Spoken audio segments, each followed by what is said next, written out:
Well, that was Dan Lloyd's view of Stage 2, and this is Matt Stevens' view of Stage 2. It's going to be interesting, isn't it? The composition of the break today, with so many riders, big-name riders in the case of Sammy Sanchez, for example, already so far down in general classification. The break could be quite strong today, couldn't it? It could. I mean, there's definitely the climbs to split the field. They come in rapid succession. First climbs after 17 miles, and then all the climbs are over after 40 miles, so still 60 miles to go. But again, I think there'll be a general regrouping. I think you'll see guys go out the back, but a general regrouping at the front. But yeah, it's going to be very, very interesting to see how today plays out, because a lot of the foreign guys won't know these climbs, and they're very, very technical on the descents. Absolutely, fascinating stuff. John Tiernan loves to climb. That's exactly the kind of terrain that suits him. But the profile doesn't really go in his favour today, does it? No, I think the profile he'd want is the climbs at the end. So I think Cavendish will be a stage for him today. I think he'll sit there. He won't want to lose any time, and I think you see him right at the head of affairs. But I don't think he'll be showing his cards just yet. All right, thanks very much, Matt. Let's find out just how inaccurate all of our predictions have been for today's stage. Let's join the race commentators Hugh Porter and Rob Hales.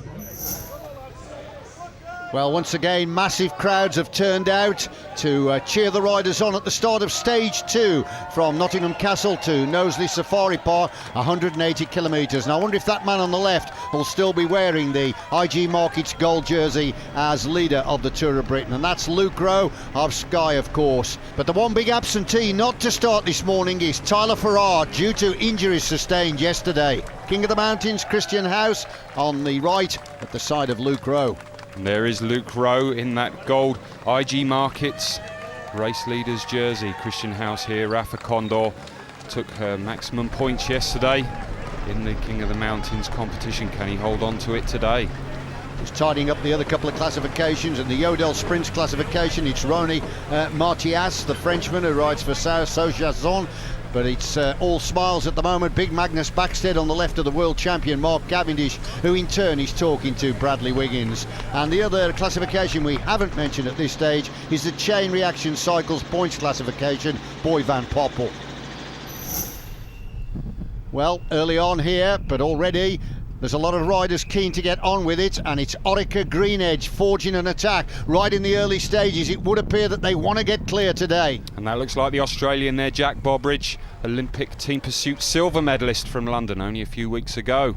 And let's not forget he's the world record holder for the 4,000 metres individual pursuit as well. Now then, Team Rally sending a rider up here to join in the action with Bobridge. Yep, that looks like Russell Hampton from Team Rally coming up to the back of Bobridge there. And also another rider, a local rider, Pete Williamson, I think, from Node 4 Giordano, just coming up as well. So Pete Williams trying to come across as well. So as a rich mix of different teams here, we will tidy up the composition of this groups once they get back together. But at the moment, the back of the peloton, well, not too bothered at this stage, and they are allowing them to just dangle off the front at this stage. But it is Bobridge with a nice freewheeling action there that's rather keen to get on with it. Yeah, and this peloton should be happy to let Bobridge and Hampton go. Neither of them closer than 7.5 minutes to the GC.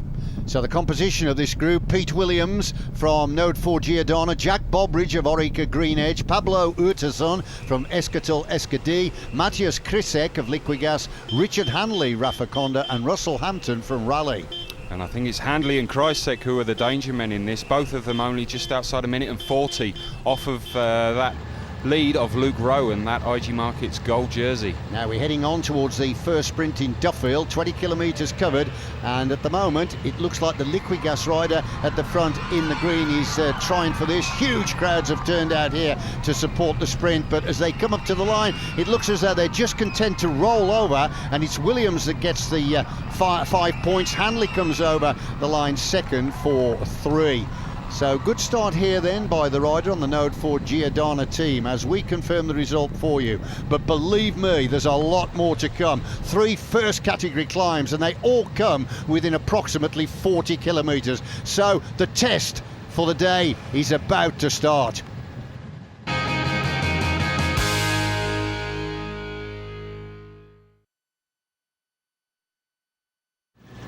Welcome back, and the 6 leaders are getting very close to the summit of the first category ascent of Cross Thans, and this is at the 28.6 kilometre point. All 6 riders been riding nice and evenly, all setting pace, all taking their turn, but I'm sure that's going to change any minute when we get onto this climb and looking out for these points. So there are points for the first 10 over the line here.